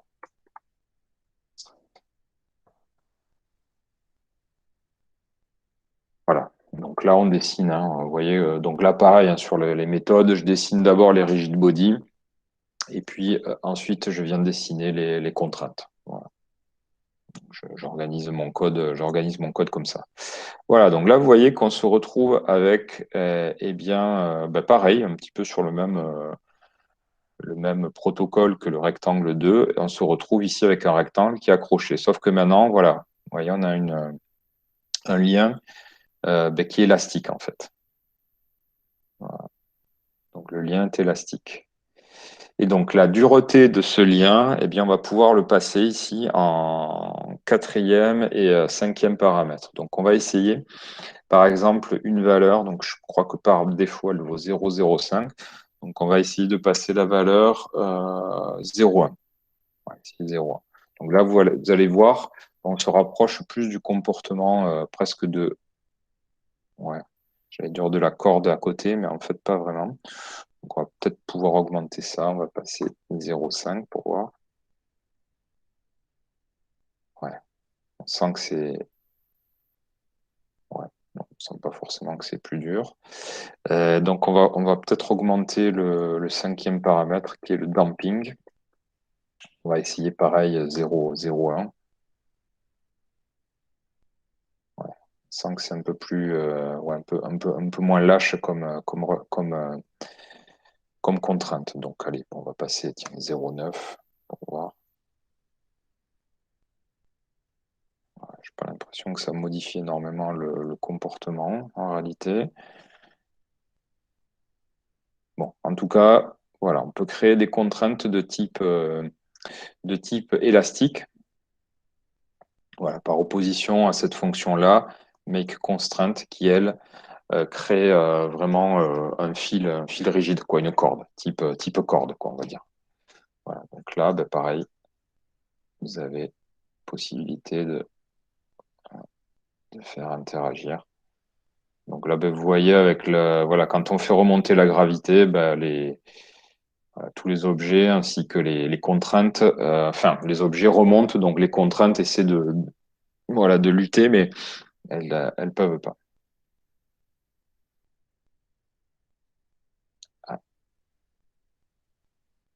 Ah, oui, Lily? Bonjour, excusez-moi, mais en fait, moi, ça marche pas. Ah, oui, alors, ben, tu peux me passer peut-être l'adresse de ton sketch, que Oui, je puisse regarder, ouais, s'il y a un souci. Alors, hop, je vais le copier-coller.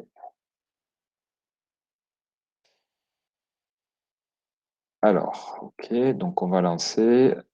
Ah, alors qu'est-ce qu'il te dit? Ah oui, alors tu as fait une petite erreur de syntaxe. Ici, tu vois, tu as doublé le O en fait. Donc c'est make constraint soft. Et là, je pense ah que oui, voilà, merci. voilà, ça va remarcher. Voilà. Et puis oui, tu peux, je pense que tu peux augmenter la taille de ton sketch parce que en fait, il y a des objets, tu vois, qui sont créés avec un X qui vaut 600. Donc ils sont par là en réalité. Donc Ok, tu peux, merci. ouais, tu peux te mettre là. Je pense que voilà. Lui, il était un peu dans les choux. Lui. Voilà. Donc c'est bon pour tout le monde a priori. Ouais, voilà, je vais peut-être un peu vite, mais bon, il me semble que les écritures en fait sont vraiment. J'essaie de simplifier au maximum les écritures, de sorte à pouvoir presque voilà créer comme ça un environnement assez simplifié où on peut presque deviner en fait les fonctions. Euh,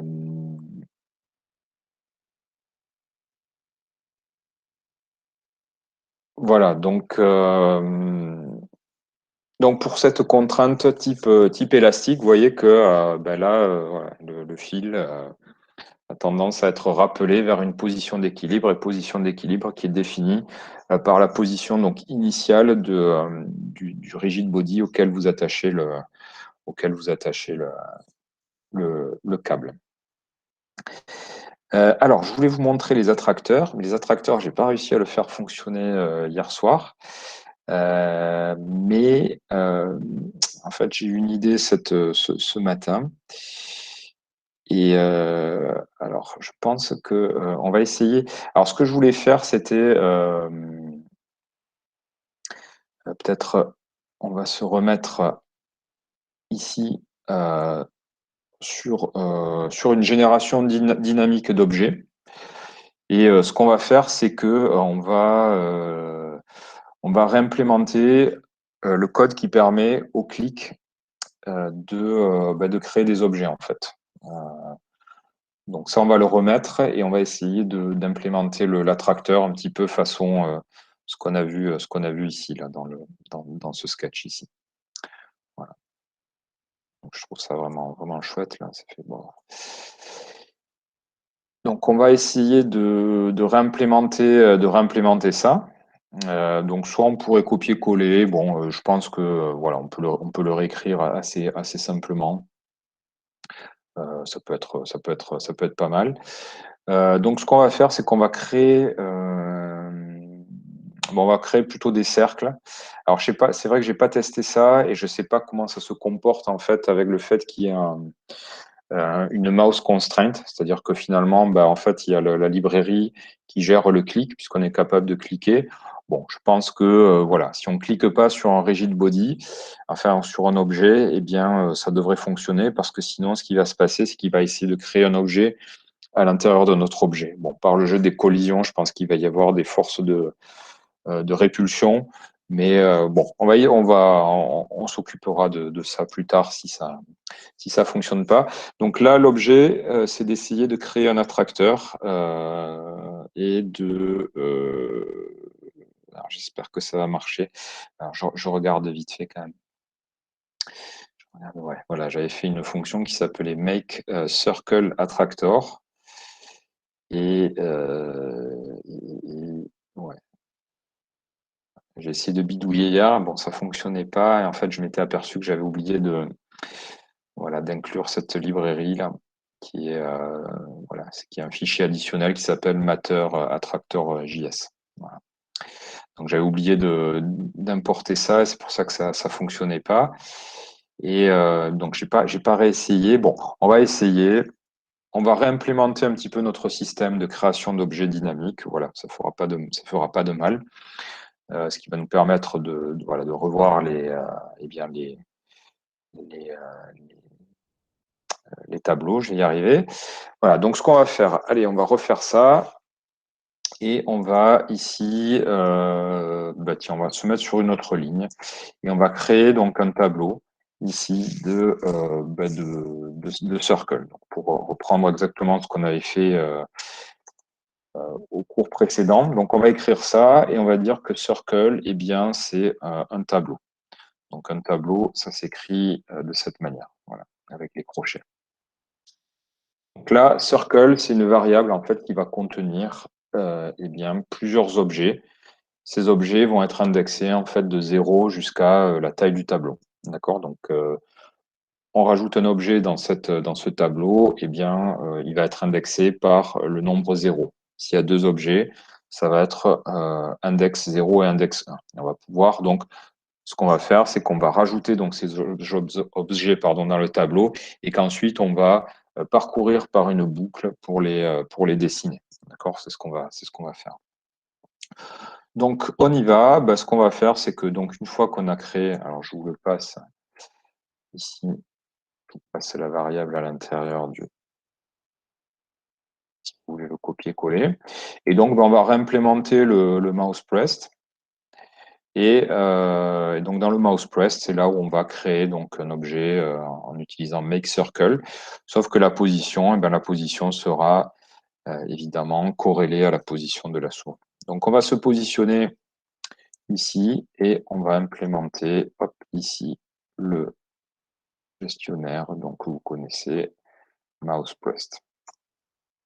Je rappelle, le bloc de code qui ici va être exécuté lorsque l'utilisateur appuiera sur le canvas. Et donc ici, ce qu'on va faire, c'est qu'on va créer un cercle, en tout cas un rigid body de type cercle. Et ce qu'on va faire, c'est qu'on va se créer une variable temporaire qu'on va appeler C. Et on va ici faire make circle. Donc, on va lui passer en X et Y la position de la souris, mouse X, mouse Y. Et le diamètre, là, tiens, on va passer ça, enfin le rayon, pardon, on va passer ça, on va passer une valeur aléatoire. Donc, on va passer, j'en sais rien, entre 10 et 25. Ça, c'est exactement la même fonction qu'on a utilisée ici, sauf que là, on lui passe voilà, des paramètres un petit peu dynamiques. Donc, mouse X, mouse Y, position de la souris au moment où on clique, et random 10-25, donc qui est le troisième paramètre, va correspondre au rayon. Donc, il va choisir une valeur entre ces deux extrémités.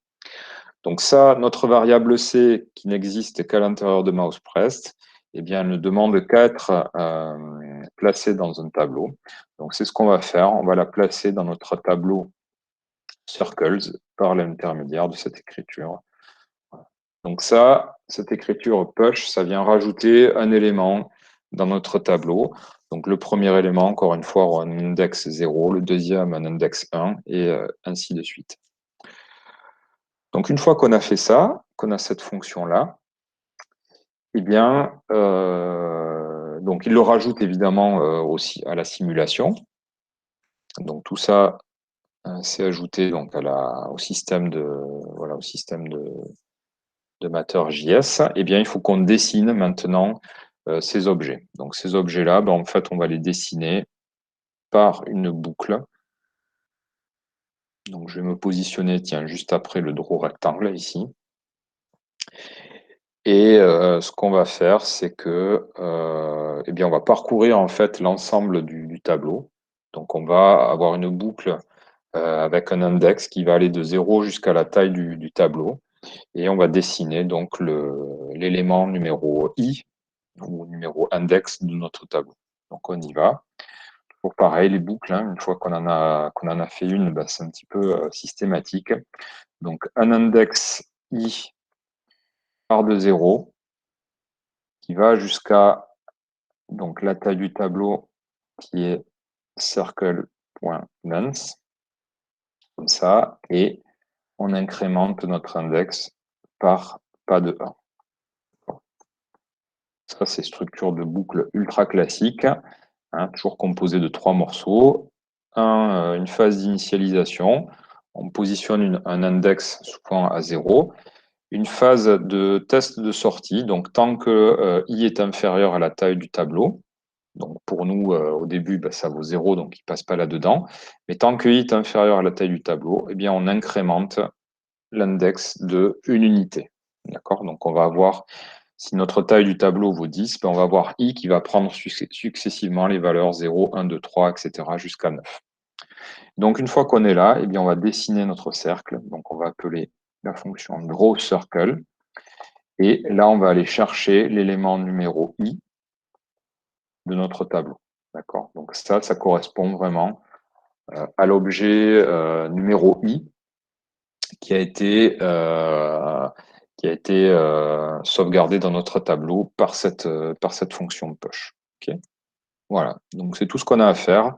Donc déclarer notre tableau, implémenter donc notre mouse pressed qui crée un objet à chaque fois circle qui est positionné à la position de la souris et avec un rayon aléatoire entre 10 et 25.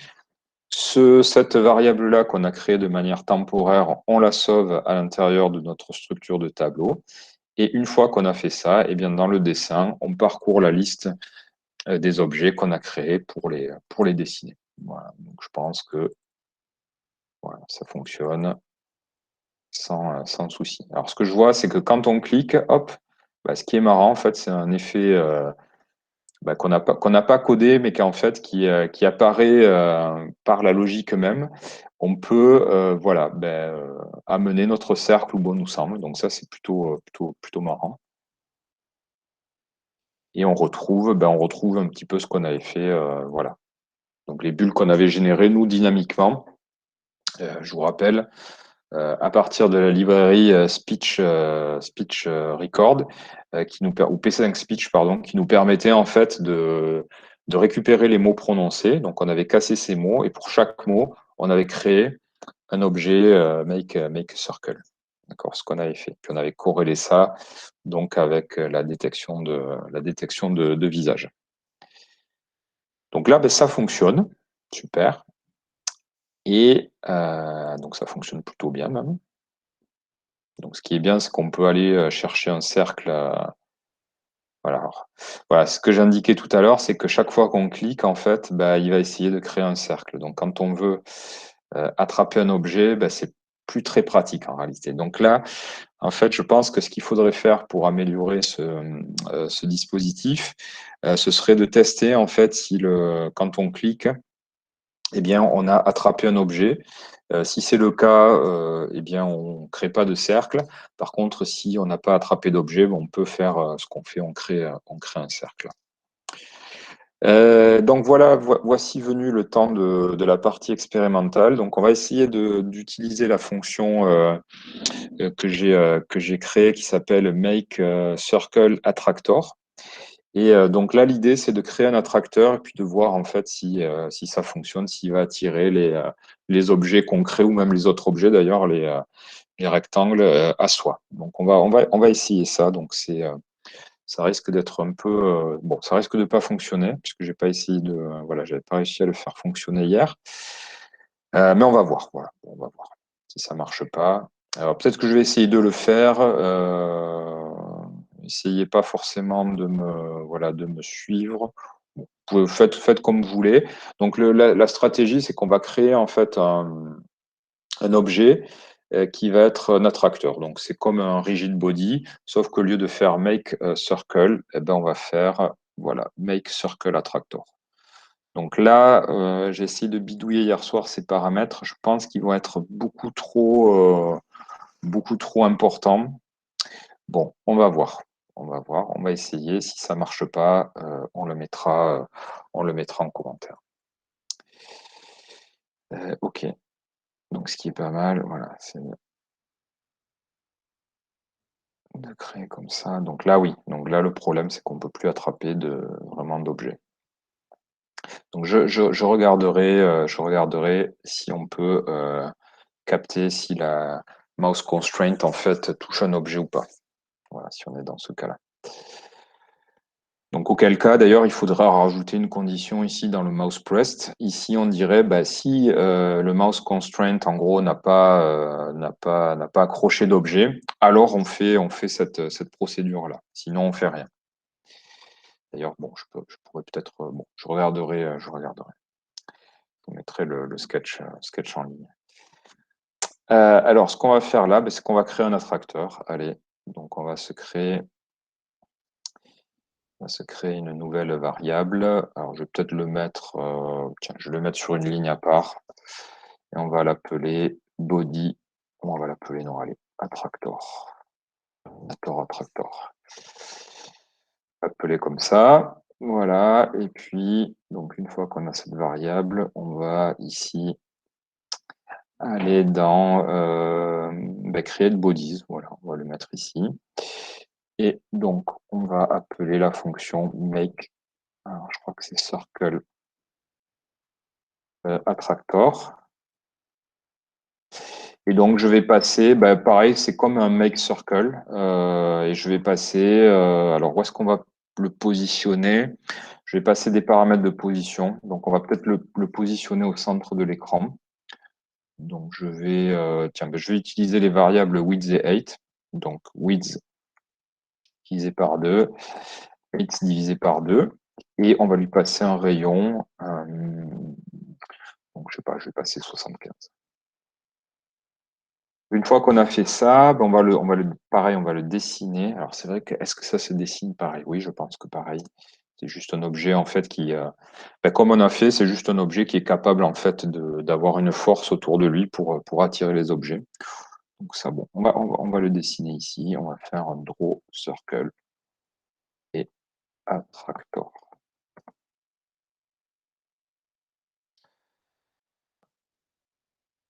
Donc ça devrait être bon. Voilà. Et est-ce qu'il attire les cercles? J'ai pas l'impression qu'il attire quoi que ce soit. Bon, en tout cas, il est fixe. Mais voilà, non, ça marche pas en fait. Ça marche pas. En fait, il y a pas, le côté aimant. Donc ça crée juste en fait un objet statique là qui bouge pas. Et c'est ce que j'ai pas réussi à faire fonctionner. Donc il n'y a pas le côté. Donc ça fonctionne pas. Donc mon attractor ne marche pas. Pourquoi il marche pas? J'en sais rien. JS. Ah, j'ai une erreur. Ah, j'ai une erreur. Est-ce que c'est parce que j'ai pas. Oui. Est-ce que je charge dans le index HTML? Oui, voilà, c'est ça. En fait, voilà, c'est ça. Je charge pas en fait ce fichier. Et donc, il faut charger ce fichier, voilà, pour que ça fonctionne. Donc, on va le charger ici. Hop, je vais vous passer la ligne à rajouter donc dans l'index HTML. Matter-attractors. Voilà, je pense que c'est ça en fait. Je vous passe. Donc ça, c'est une ligne à rajouter dans le index HTML pour pouvoir charger en fait ce fichier matter-attractors qui a une sorte de plugin en fait qui permet de rajouter, si on le souhaite, à l'objet la capacité bien d'attirer d'autres objets. Et c'est ça, voilà, c'est ça que j'avais oublié, je pense. Bon, on va essayer.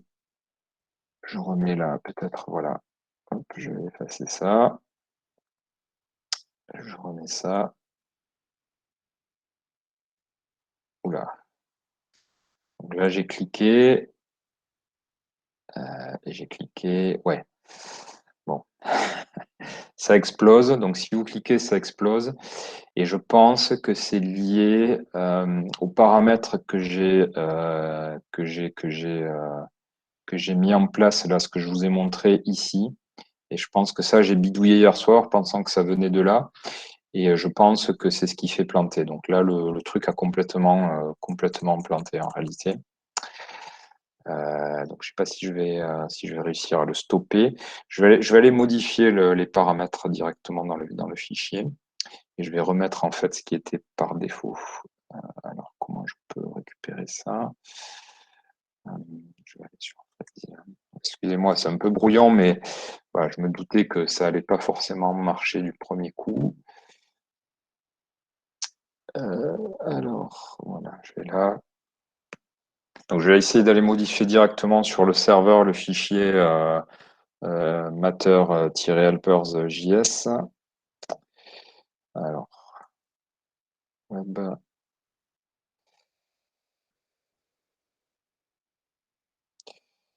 voilà.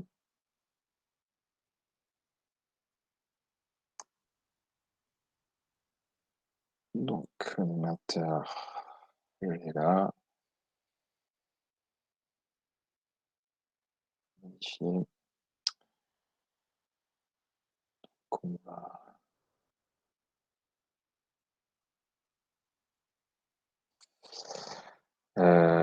où est-ce qu'il est ce fichier? Il est là.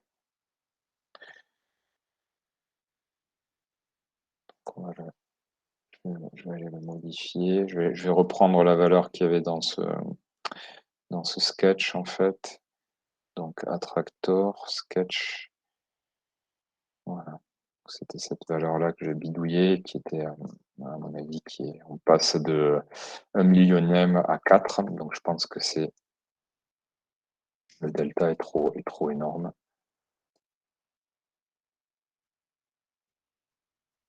Voilà, remplacer. Ok. Alors je vais réessayer. J'espère qu'il m'a rendu la main sur l'autre. Non, il est complètement dans les choux là. Ah, j'ai fermé la fenêtre et la réouvert.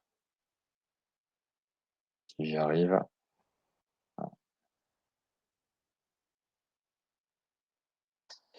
On va essayer. Donc j'ai modifié les valeurs. Je vais aller voir, je vais vérifier quand même dans le fichier. Tac, tac, tac, tac, tac. Ouais, voilà. Donc les valeurs qui sont ici, à mon avis, étaient trop importantes. Non. Bon, ça plante. Ça plante. Et pourquoi ça plante? Bon, vous voyez, ça fonctionne pas très bien. Bon, j'essaierai de trouver pourquoi ça marche pas bien. Il y a un truc qui coince. Alors, est-ce que c'est lié au fait que je crée dynamiquement des objets? Ouais, c'est bien possible. C'est bien possible aussi. C'est bien possible. Bon, c'est pas très grave. Donc, je vais mettre en commentaire la ligne qui fait planter ça. Donc, c'est création ici de l'attracteur. Je vais mettre en commentaire son dessin et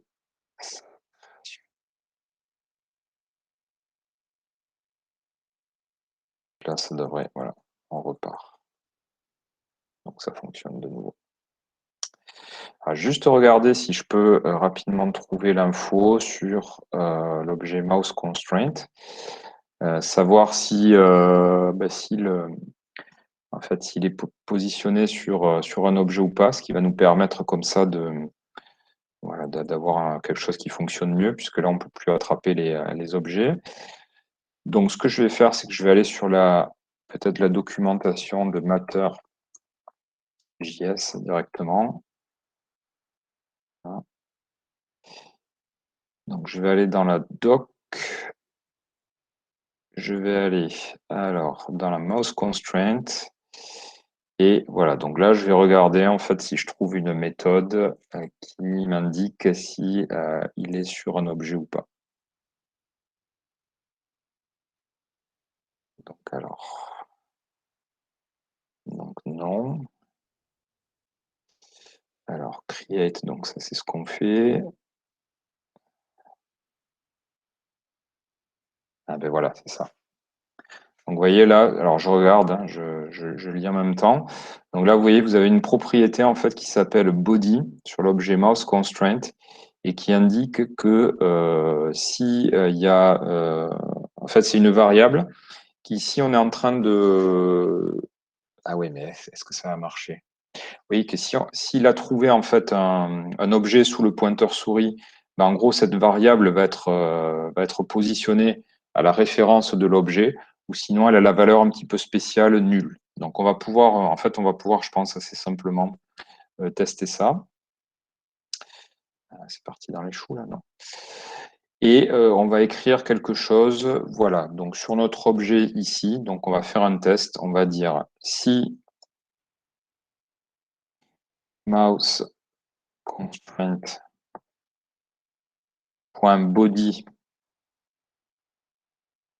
égale nul. Donc si en gros, s'il ne s'est pas accroché à un objet, ben, nous on va pouvoir, voilà, on va pouvoir gérer notre, enfin créer notre cercle. Je pense que ça revient, je pense que ça revient à ça en fait. On va tester ça. Et donc là, et non, ça marche pas. Ça marche pas. Donc ça marche pas. Donc ça veut dire que très certainement il a déjà positionné le body. En fait, cette variable-là est déjà positionnée au moment où on arrive dans ce code-là. Donc là, il y a un petit problème d'organisation des événements, typiquement, entre Matter.js qui gère ses propres événements de clic-souris et Processing.js, donc qui gère ses événements souris. Donc là, on arrive dans le mouse pressed avec déjà un objet qui est accroché, en fait, et déjà, mais alors comment ça se fait puisque c'est pas possible, puisque quand j'appuie, il n'a pas créé le cercle et pourtant, là, j'appuie. Ah, c'est pas logique, ça. C'est pas logique. Normalement, bon. Il faudrait que je regarde plus en détail la doc et que je me renseigne sur sur la gestion des événements. Mais normalement, quand on arrive ici, il ne devrait pas avoir d'objet. Je vais l'imprimer pour voir.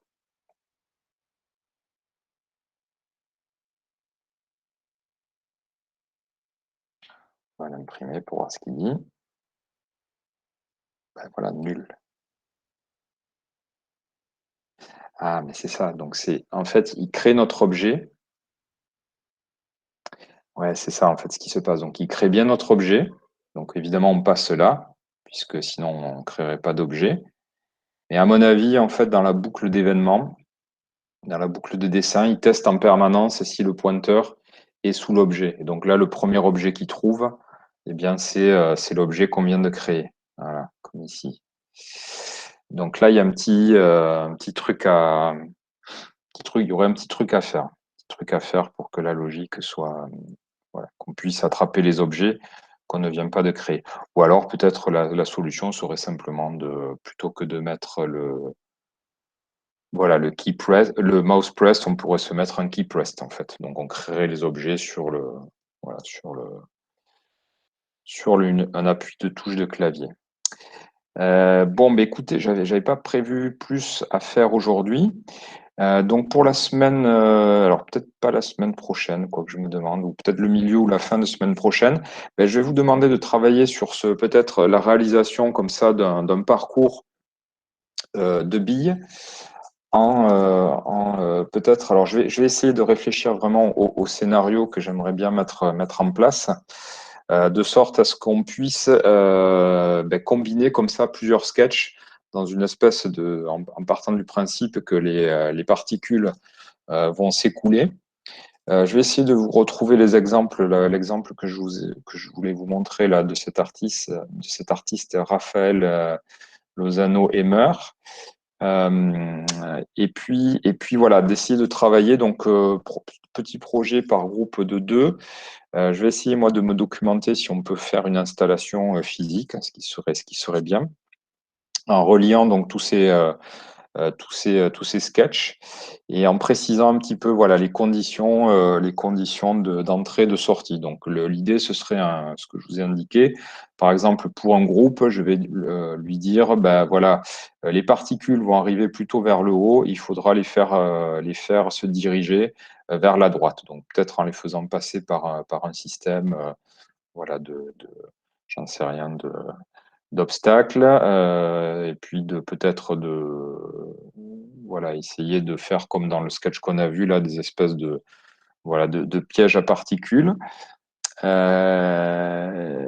Et voilà, donc je vais préciser un petit peu le scénario de ce que je vais vous demander à faire.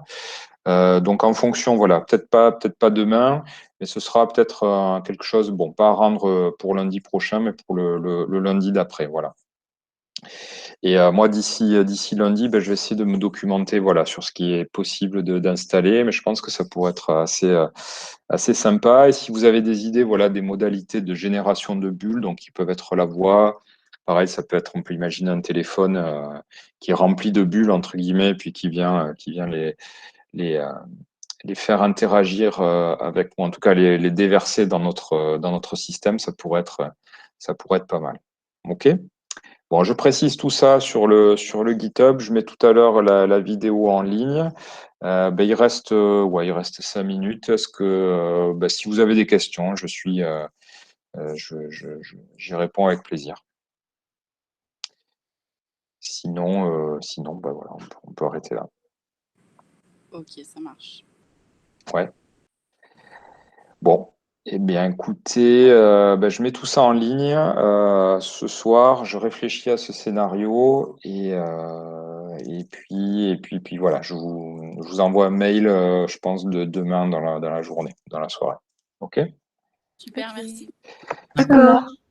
Super. Allez, je vous souhaite Merci. une bonne Merci semaine beaucoup. Merci à vous aussi. et puis à très bientôt. À bientôt. Merci. À vous aussi, Bonne à semaine bientôt, à bonne vous. Au revoir. semaine. Au revoir.